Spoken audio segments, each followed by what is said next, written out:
Congress party ప్రభుత్వంలో వచ్చిన తర్వాత మొదటిసారిగా రాష్ట్ర వ్యాప్తంగా మున్సిపల్ ఎలక్షన్స్ జరుగుతున్నాయి. రాష్ట్ర కాంగ్రెస్ ప్రభుత్వం గ్యారంటీ స్కీమ్స్ ఇంప్లిమెంటేషను, కొత్త రేషన్ కార్డులు, సన్న బియ్యము, ఇందిరమ్మ ఇల్లులు ఇవన్నీ చూసి కూడా ప్రజలందరూ కూడా సంతోషిస్తారు. అప్పుల రాష్ట్రం చేసిన తర్వాత టీఆర్ఎస్ ప్రభుత్వం ఇంత ఖజానా ఖాళీ చేసినప్పటికీ కూడా కాంగ్రెస్ ప్రభుత్వం రుణాలన్నీ కూడా సరిదిద్దుకొని ఈ రాష్ట్రానికి ముందు అడుగుల్లో తీసుకెళ్తుంది.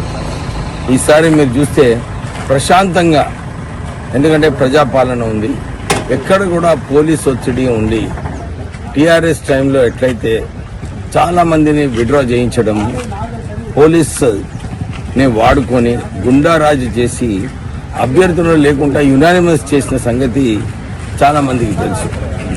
కానీ ఈసారి ప్రజాపాలన డెమోక్రటిక్ వే, ఎవరు నిలబడాలనుకుంటే నిలబడచ్చు, ఎవరిపైన కూడా ఒత్తిడి లేకుండా ఎలక్షన్స్ జరుగుతున్నాయి. ఈ ఎలక్షన్స్లో కాంగ్రెస్ పార్టీ అధిక మెజారిటీతో 85% వరకు మున్సిపాలిటీస్ స్వీప్ చేస్తుంది.